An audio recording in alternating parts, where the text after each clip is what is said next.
So according to Michelle Lynbrook Black in the National Intimate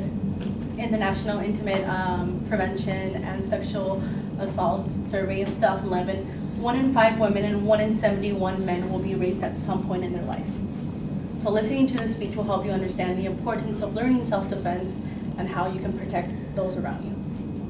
So according to Bonnie Fisher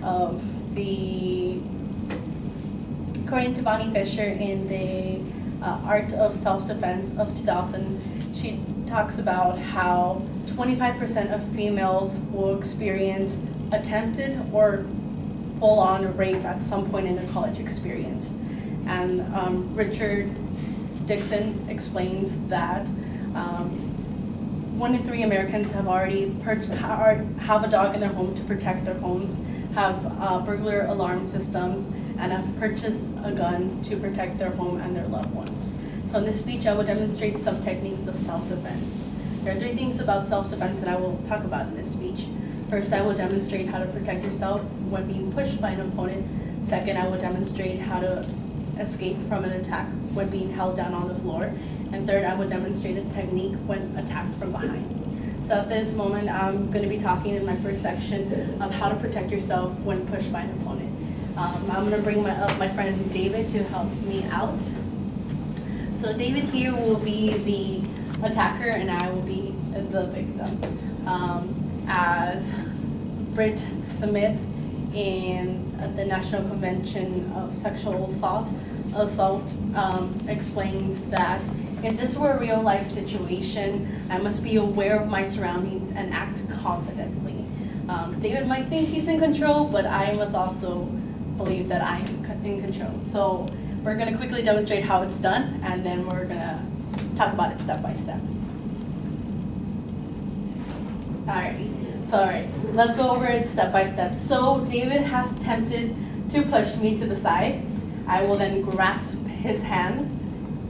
His hand is larger than I expected, but my thumb will be facing underneath his pinky while my fingers will be inside of his hand.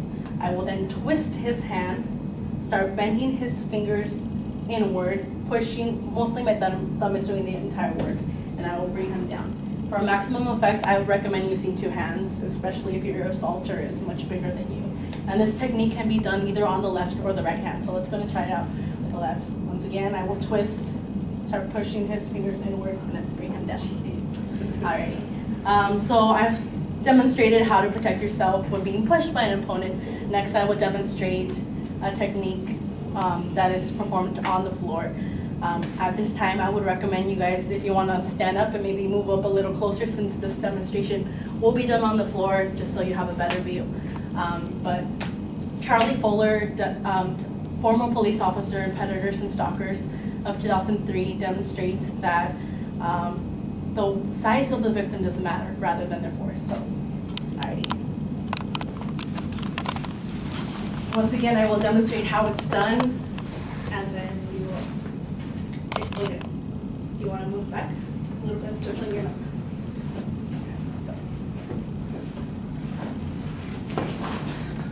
Alrighty, so once again, for this technique to be effective, the assaulter must have their knees in, do you want to go ahead? Sorry. Their knees around the victim's waist, and then hands can be grasped down. Now, instead of me just laying here and helplessly, I will then bend to my knees. Using my entire weight and force, I will thrust forward. And depending on the attacker's weight, he will either land above you or next to you. And as he's trying to regain his balance, he has left his elbow vulnerable. So I will then strike it, kick him to create more distance, and quickly stand up and try to escape.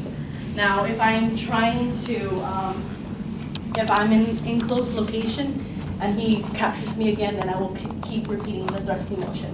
All right, so now that I've talked about how to, a technique that's done on the floor, I will then demonstrate a technique that can happen from an attack from behind. So,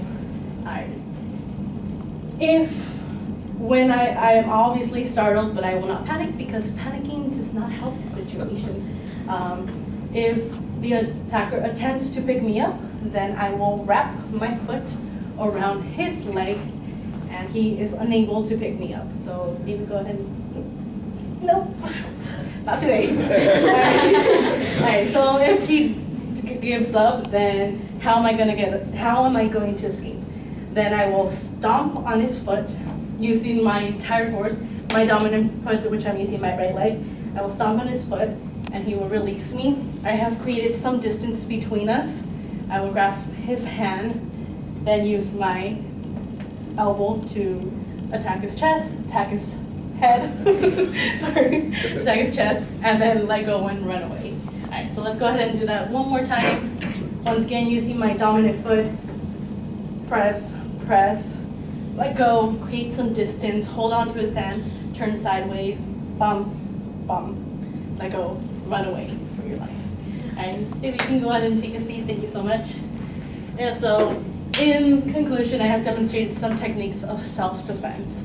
I hope that you all received something from this, that these techniques can be very beneficial in any given situation. I've taught you how to defend yourself when pushed by an opponent, when being held down on the floor, and an attack that is coming from behind. At any time in your life, maybe someone close to you may be sexually assaulted. So it could be a brother, it could be a sister, it could be a best friend, and only self-defense can only help the situation. Thank you.